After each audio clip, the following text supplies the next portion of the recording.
नमस्कार. दोस्तांनो, अन्न हे पूर्ण ब्रह्म असं आपण म्हणतो. थंडीच्या दिवसात आपल्याला खूप भूक लागते, मग आपला ओढा वाढतो तो गरमागरम किंवा चटपटीत पदार्थांकडे.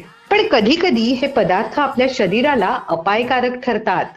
जर आपण अन्नाला पूर्ण ब्रह्म म्हणतो तर आहार देखील तसाच सात्विक असायला हवा ना.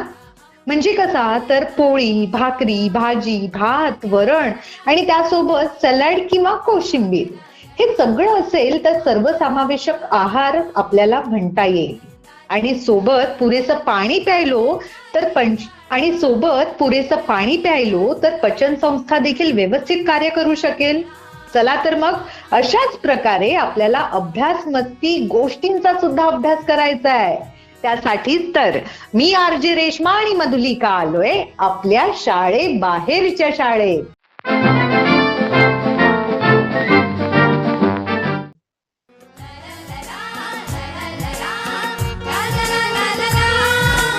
आनंदाची शाळा आमची आनंदाची शाळा आनंदाची शाळा आमची आनंदाची शाळा हिरव्या हिरव्या सुरावटीचा आम्हाला गला गळा आम्हाला गला गळा आनंदाची शाळा आमची आनंदाची शाळा हिरव्या हिरव्या सुरावटीचा आम्हाला गला गळा आम्हाला गला गळा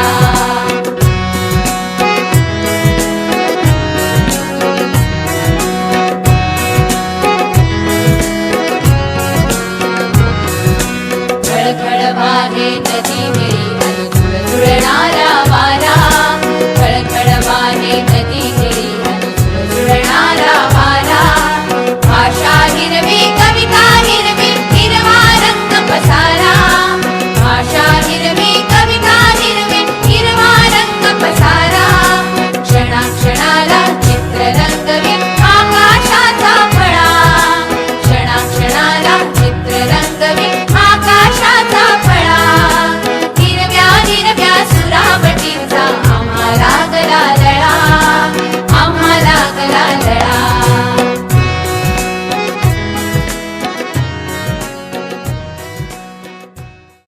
रेश्मा, थंडीला सुरुवात झाली ना की खाण्यापिण्याची चंगळ असते बघ. हो ना. म्हणजे कोणाला तरी चमचमीत खायला हवं असतं, कोणाला तरी चटपटीत खायला हवं असतं, कोणाला तरी कोथिंबीर वडी आवडते. असे नानाविध प्रकार मुलांना आणि काय मोठ्यांना सुद्धा आवडतात खायला. अगदी बरोबर आहे. कारण थंडीच्या दिवसांमध्ये आपली भूक वाढलेली असते आणि त्या मानाने पाणी पिण्याचं प्रमाण मात्र थोडंसं कमी झालेलं असतं. आणि मग सतत आई, आजी, बाबा, काका, मामा मागे लागतात, अरे खाल्ल्यावर एक घोट तरी पाणी पी बुवा. करेक्ट. पण ना मग अशा वेळेस आपण सॅलड किंवा कोशिंबीरचा जास्तीत जास्त वापर करू शकतो. म्हणजे पाण्याचं प्रमाण सुद्धा संतुलित राहायला मदत होईल. अरे हो, खरंच की, किती छान उपाय आहे ग हा. चल मग आता आपण बघूयात तरी कोणाकोणाकडे कशा प्रकारे कोशिंबीर बनवली जाते. कारण बालवर्गातल्या विद्यार्थ्यांचा अभ्यास कोशिंबिरी संदर्भातलाच होता. त्यांना आपण विचारलेलं की कोशिंबीर बनवण्यासाठी कोणते पदार्थ लागतात हे मित्रांना सांगा. आणि मुलांनी मित्रांना तर सांगितलंच आहे, शिवाय आपल्याला सुद्धा व्हॉट्सअपच्या माध्यमातून रेसिपी पाठवलेली आहे बरं का. अरे वा, चल मग आता आपण अशीच एक छानशी रेसिपी जाणून घेऊया लावण्या क्षीरसागर या जिल्हा परिषद प्राथमिक शाळा बामणी इयत्ता 2री मध्ये शिकणाऱ्या विद्यार्थिनीकडून, जी तालुका उमरेड जिल्हा नागपूर इथे राहते. तिच्या सोबतच तिची आई भावना क्षीरसागर यांच्याशी सुद्धा आपण गप्पा मारणार आहोत. ओके, बोलूयात मग आता आपण लावण्यासोबत. भावनाताई नमस्कार. नमस्कार मॅम. शाळेबाहेरच्या शाळेमध्ये आपलं स्वागत आहे. कशा आहात आपण? ठीक आहे. आणि कसा सुरू आहे लावण्याचा अभ्यास? सुरळीत आहे ना? ओके.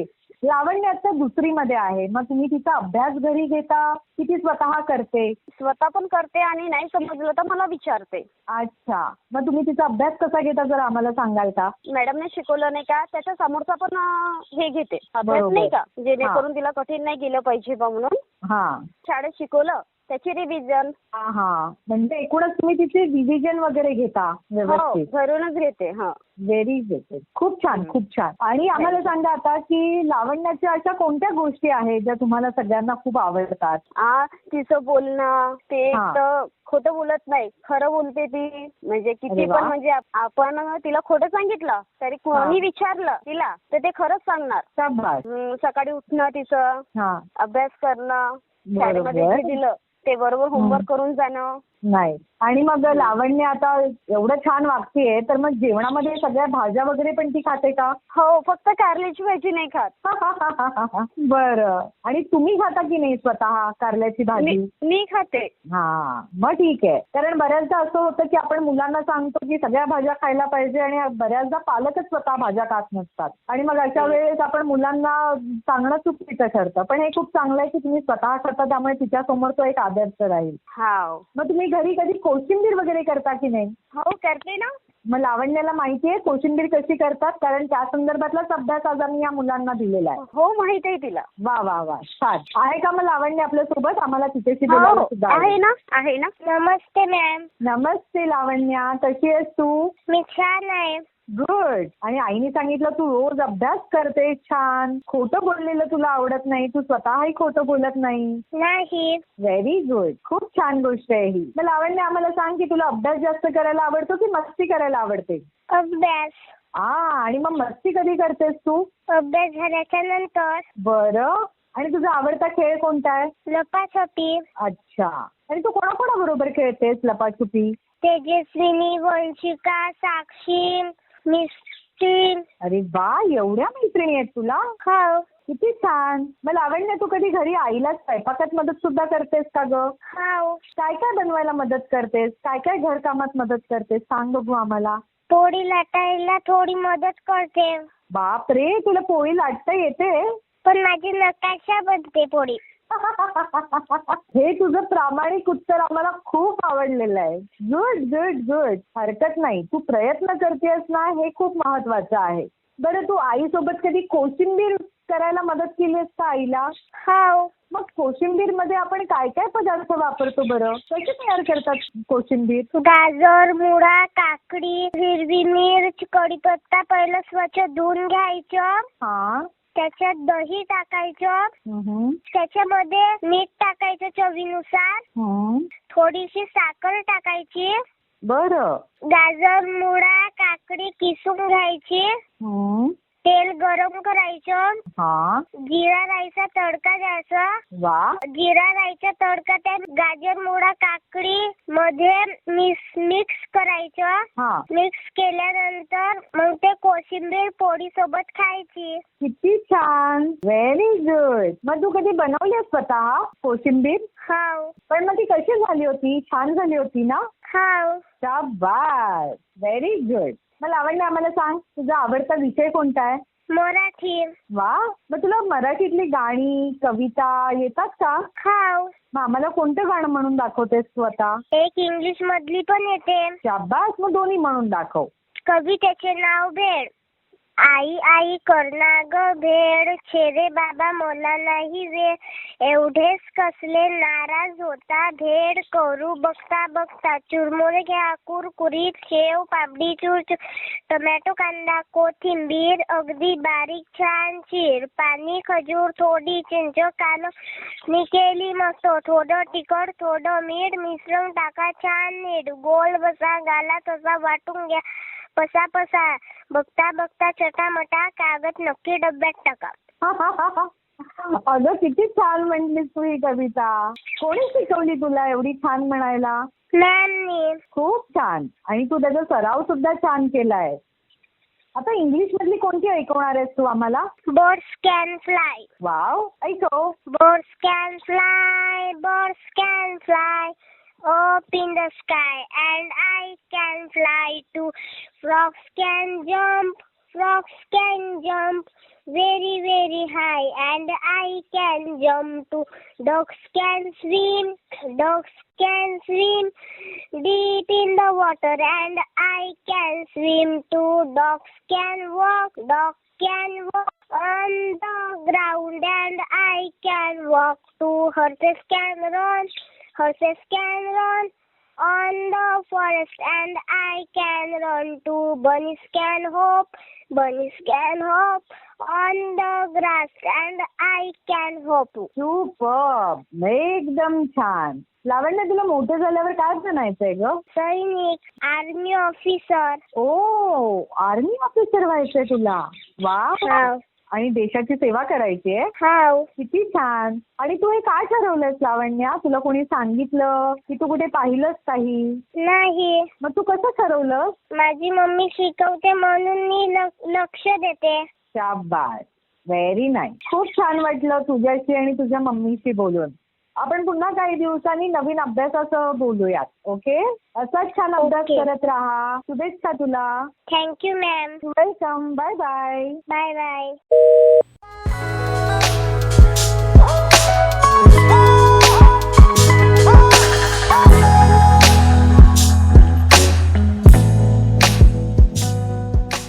बघ, तू मगाशी म्हणालीस तसं की या थंडीच्या मोसमात की नाही पाणी पिण्याचं प्रमाण थोडं कमी झालेलं असतं. बरोबर.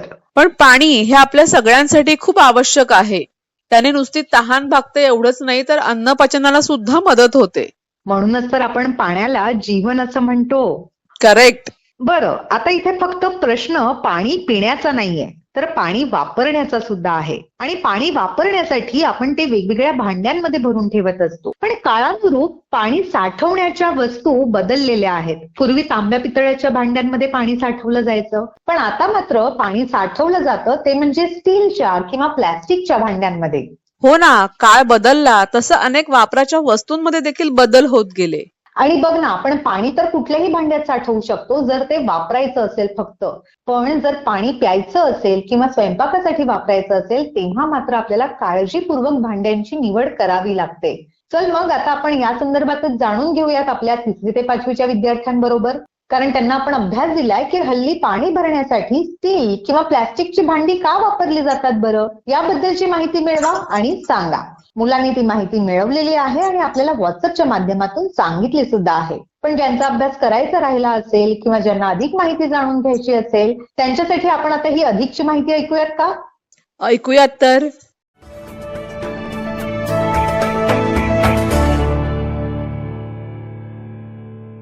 आपण जर दूषित पाणी पिण्यासाठी वापरले तर रोग होऊ शकतात. म्हणून पिण्याचे व स्वयंपाकाचे पाणी साठवताना आपण विशेष काळजी घेतो. पिण्याच्या व स्वयंपाकाच्या पाण्याची भांडी आपण झाकून ठेवतो. त्यामुळे पाण्यात धूळ, कचरा किंवा इतर घाण पडत नाही. पिण्याच्या पाण्याच्या भांड्यात आपण हात बुडवून पाणी काढले तर हातांना लागलेली घाण, हातावरील जंतू पाण्यात जातात. त्यामुळे ते पाणी झाकलेले असले तरी दूषित होते. असे पाणी प्यायल्याने आपल्याला रोग होऊ शकतात. म्हणून आपण पाणी काढण्यासाठी लांब दांड्याचे ओगराळे वापरतो व पाणी काढून झाले की लगेच भांड्यावर झाकण ठेवतो. म्हणजे त्यात धूळ, कचरा पडून पाणी खराब होणार नाही. पण हे सर्व करण्यापेक्षा या भांड्यांना तोट्या लावणे ही पाणी काढण्याची उत्तम पद्धत आहे. त्यामुळे पाणी खराब होण्याचा प्रश्नच उरत नाही आणि पाणी काढणेही अधिक सोयीचे होते. पिण्याचे पाणी साठवण्याच्या एखाद्या भांड्यातील पाणी संपले की त्यात पुन्हा पाणी भरण्याआधी ते भांडे आपण स्वच्छ धुवून घेतो. आपण अशी काळजी घेतली तर पिण्याचे पाणी स्वच्छ राहते. मुलांनो, तुम्हाला हे माहीत आहे का की पाणी शिळे होत नाही. म्हणजे आपण बऱ्याच ठिकाणी पाहतो की लोक आधीच्या दिवशी घरात भरून ठेवलेले पिण्याचे पाणी ओतून देतात आणि नळ आल्यावर दुसरे पाणी भरतात. त्यांना वाटते पाणी शिळे होते. पण मुलांनो, लोकांची ही समजूत पूर्णतः चुकीची आहे. पाणी कधीच शिळे होत नसते. पाणी ओतून देणे म्हणजे चांगले पाणी वाया घालवणे होय. पाणी खराब झाले असेल म्हणजे त्यात धूळ, कचरा पडला असेल, पिण्यासाठी ते योग्य नसेल तरच त्याचा वापर पिण्यासाठी न करता इतर कामांसाठी करावा. परंतु ते पाणी शिळे आहे म्हणून ओतून देऊ नये. मुलांनो, आपण पाहतो की हल्ली पाणी भरून ठेवण्यासाठी लोक स्टील व प्लास्टिकची भांडी जास्त प्रमाणात वापरू लागलेत. कारण स्टीलची भांडी हलक्या हाताने घासली तरी स्वच्छ होतात, काळी पडत नाहीत. तांब्या पितळेची भांडी काळी पडतात व ती साफ करणे कठीण पडते. प्लास्टिकची भांडी वजनाने हलकी व वापरायला सोपी असतात. जड भांडी उचलण्यापेक्षा अशी हलकी भांडी उचलणे सोयीचे ठरते. म्हणून पाणी भरून ठेवण्यासाठी लोक स्टील व प्लॅस्टिकची भांडी पसंत करू लागले असतील. तसेच तांब्या पितळेच्या भांड्यापेक्षा ही भांडी स्वस्तही असतात.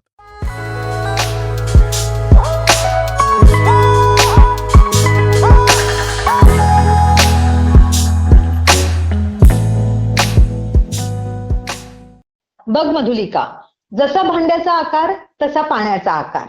पाण्याला ना स्वतःचा रंग आहे, ना गंध आहे, ना चव आहे, पण तरी पाणी हे पाणीच आहे. हो ना, किती महत्वाचं सांगितलंस तू आता सगळ्यांना. म्हणजे अभ्यास तर होतच राहणार, पण त्यासोबतच जर आपण करमणुकीच्या माध्यमातून आणखी थोडा जास्तीचा अभ्यास केला तर. अरे वा, गुड आयडिया यार. चल मग एक छानशी गोष्ट ऐकूयात, एक छानसा बोधही घेऊयात आणि पुढे यशाच्या वाटचालीकडे प्रवास करूयात. चला तर मग.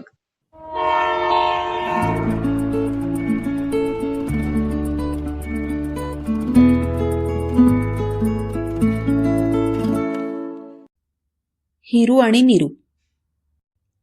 आटपाट नगरात 2 मुलगे शेजारी शेजारी राहत होते. एक होता हिरू, दुसरा होता नीरू. दोघे एकाच शाळेत होते. हिरू जरासा लबाड होता, तर नीरू साधा भोळा. एकदा काय झालं, फळ्यावरचा अभ्यास लिहून घ्यायला हिरूने कंटाळा केला. त्यामुळे संध्याकाळी येताना त्यानं नीरूची वही ठेवून घेतली. त्याला वही दिल्यामुळे नीरूचा अभ्यास करायचा राहिला आणि दुसऱ्या दिवशी ओरडा खावा लागला. तरी तो हिरूला काहीच बोलला नाही. हिरूची रूपाताई हॉस्टेलला शिकायला होती. तिनं तिथून येताना हिरूसाठी शंख शिंपले आणले. सुंदर शंख शिंपले पाहून हिरू हवेत तरंगू लागला. त्यानं ते शाळेत नेऊन दाखवले, पण नीरू सकट कुणालाही हात लावायला दिला नाही. असा 2 दिवस भरपूर भाव मारून झाला आणि इकडे नीरूकडे मावशी राहायला आली. येताना तिनं भरपूर चॉकलेट आणली. त्यातली थोडी चॉकलेट घेऊन नीरू हिरूकडे आला. त्यानं दिलेली चॉकलेट हिरूला खूपच आवडली. त्यानं नीरूला विचारलं, किती रे चॉकलेट आहेत तुझ्याकडे आणखी? नीरू म्हणाला, पिशवी भरून आहेत. चॉकलेट हिरूला खूपच आवडली होती, पण मागणार कशी? तो नीरूला म्हणाला, नीरू, तुला माझे शंख शिंपले खूप आवडलेत ना? भोळा नीरू म्हणाला, खूपच आवडले, पण तू मला हातात कुठे घ्यायला दिलेस? लांबूनच दाखवलेस. त्यावर हिरू म्हणाला, मी तुला नुसते दाखवणारच नाही, तर देईनच कायमचे. तू असं कर, माझ्याकडचे शंख शिंपले मी तुला देतो, तू मला तुझी चॉकलेट दे. हिरू तयार झाला आणि धावत धावत चॉकलेट आणायला घरी गेला. इकडे हिरूने शंख शिंपल्यांचा पुडका काढला. त्यानं काय केलं, त्यातले काही छान नक्षीदार होते, रंगाने चमकदार होते. खूप आवडलेले शंख शिंपले बाजूला ठेवले आणि तो नीरूची वाट पाहत बसला. नीरू बिचारा घरी गेला आणि सगळी पिशवी उचलून घेऊन आला. हिरूने आपली शंख शिंपल्यांची पिशवी त्याला दिली आणि नीरूने चॉकलेटांची पिशवी हिरूला दिली. मग दोघं खूप खेळले. दोघांनाही हवं ते मिळालं होतं. संध्याकाळी आनंदाने नीरू शिंपले घेऊन घरी गेला. हिरूला ती चॉकलेट कधीपासून खावीशी वाटत होती, पण नीरू समोर कसं खाणार, म्हणून त्यानं एवढा वेळ धीर धरला होता. नीरू गेल्या गेल्या त्यानं पिशवी उघडली. आतमध्ये सोनेरी चंदेरी कागदातली छान छान चॉकलेट होती. त्यातलं एक चॉकलेट त्यानं आधाशासारखं खाल्लं.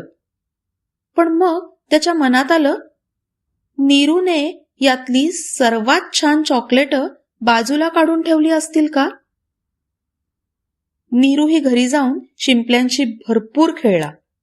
आई त्याला त्या शिंपल्यांच्या वस्तू बनवायला शिकवणार होती. त्या आनंदातच तो गाढ झोपी गेला. पण हिरूला मात्र काही केल्या झोप लागलीच नाही.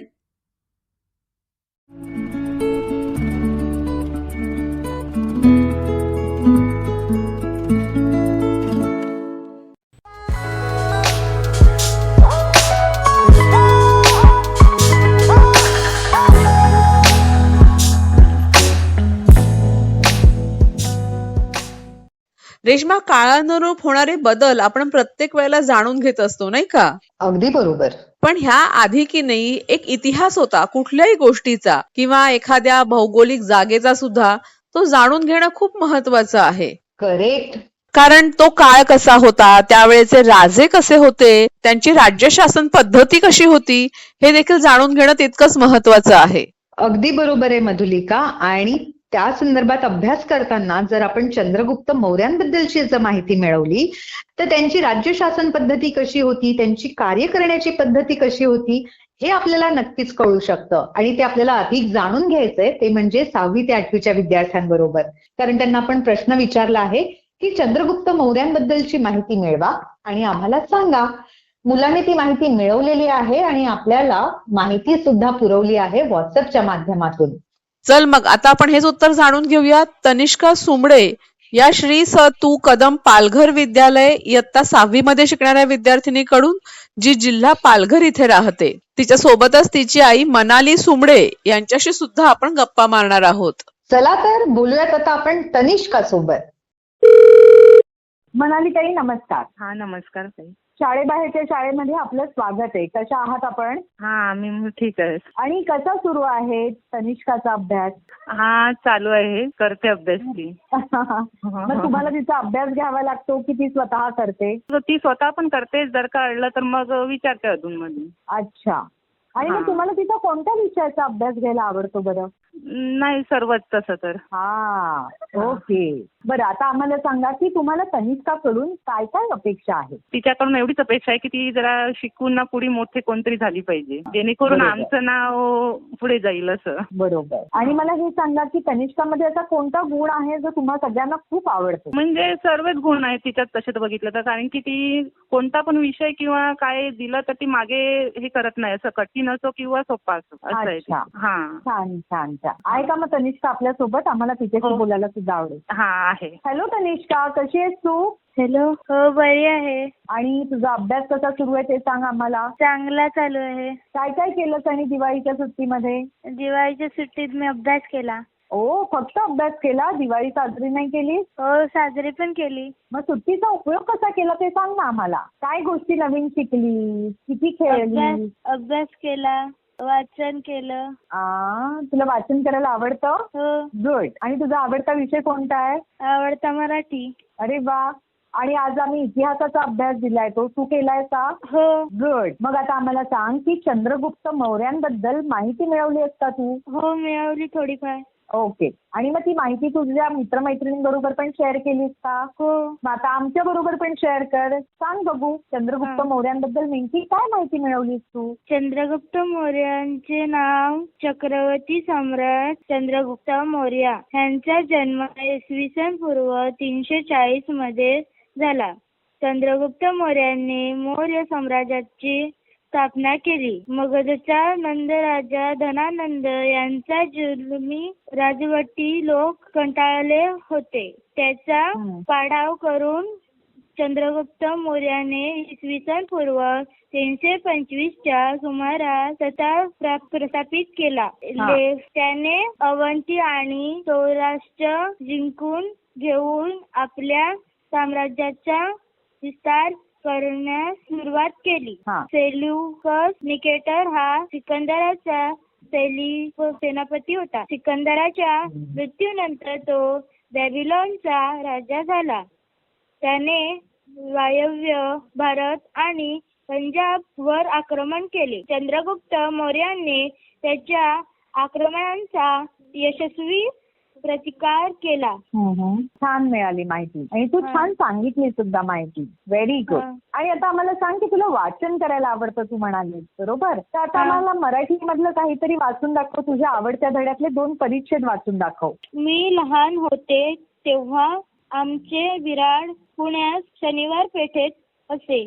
तेथे घराच्या पत्र्यावर लॉकेलचे तोंड कापलेल्या डब्यात मी एक मोठ्याचे कलम कोठून तरी मिळवून लावले होते.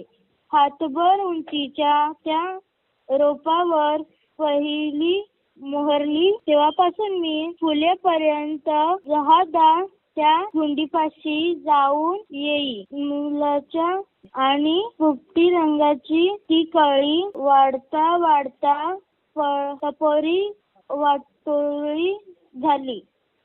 आणखी दिसू लागली. ओके, चांगलं वाचलंस आणि असाच वाचनाचा रोज सराव करत राहा, म्हणजे अजून छान तुला वाचता येईल. ओके, आता मला सांग की तुला मोठं झाल्यावर काय बनायचंय? पोलीस. आणि पोलीस बनून काय करणार? का बनायचंय तुला पोलीस? मला माझ्या आईचे स्वप्न पूर्ण करायचं आहे आणि देशाची सेवा करायची आहे. अच्छा, खूप छान, खूप छान. असाच छान अभ्यास करत राहा आणि असेच पुढे जा. शुभेच्छा तुला. तुझ्याशी आणि तुझ्या आईशी बोलून आम्हाला छान वाटलं Tanishka. All the best. Bye bye. Bye.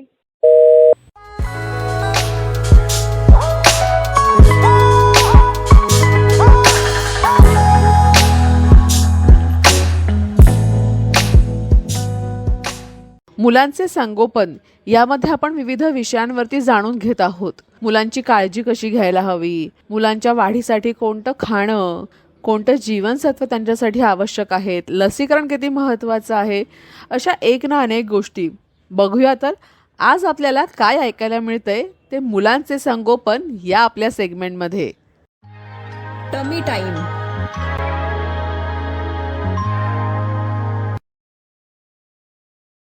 नमस्कार.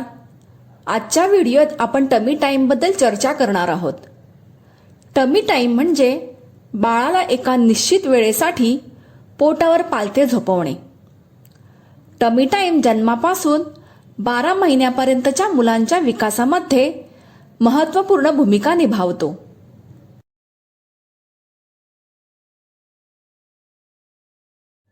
पालकांना टमी टाईम म्हणजे काय, त्याचे काय फायदे आहेत, टमी टाईम कोणत्या महिन्यापासून देणे सुरू केले पाहिजे याबद्दलची माहिती नसते.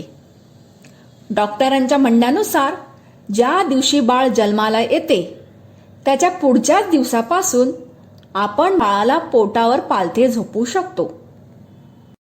बाळाला पोटावर पालथे झोपवण्याचे फायदे. पोटावर बाळाला पालथे झोपवल्याने बाळाचे खांदे, हात आणि मानेच्या मांसपेशी बळकट होतात. बाळ 3 महिन्यांपर्यंत स्वतःची मान योग्य प्रकारे उचलणं शिकते. बाळाला काही क्षण पोटावर पालथे झोपवल्याने बाळाला आराम मिळतो आणि बाळ आजूबाजूचे जग पाहते. टमी टाईम दिल्याने बाळाचे डोके चपटे होण्याचे प्रमाण कमी होते. बाळाला टमी टाईम देताना काही नियम पाळणे गरजेचे आहे. टमी टाईमचा पहिला नियम हा आहे की जेव्हा बाळाला टमी टाईम द्याल तेव्हा बाळ जागे आणि तरतरीत असणे आवश्यक आहे. जर बाळाची झोपण्याची वेळ असेल किंवा बाळ झोपेला आले आहे असे वाटत असेल तर बाळाला पोटावर पालथे झोपवू नका. सुरुवातीला बाळाला 2 ते 3 मिनिटांपर्यंत टमी टाईम द्या आणि असे दिवसातून 3 वेळा करा. जसजसे बाळ मोठे होत जाते तसतसे टमी टाईमचा वेळ वाढवा. जेव्हा पण बाळाला टमी टाईम द्याल तेव्हा हे समजून घ्या की कोणी ना कोणी व्यक्ती बाळाजवळ असेल. आशा आहे की तुम्हाला या व्हिडिओचा फायदा जरूर झाला असेल. पुढे अशाच काही दुसऱ्या व्हिडिओंसोबत भेटूया. तोपर्यंत नमस्कार.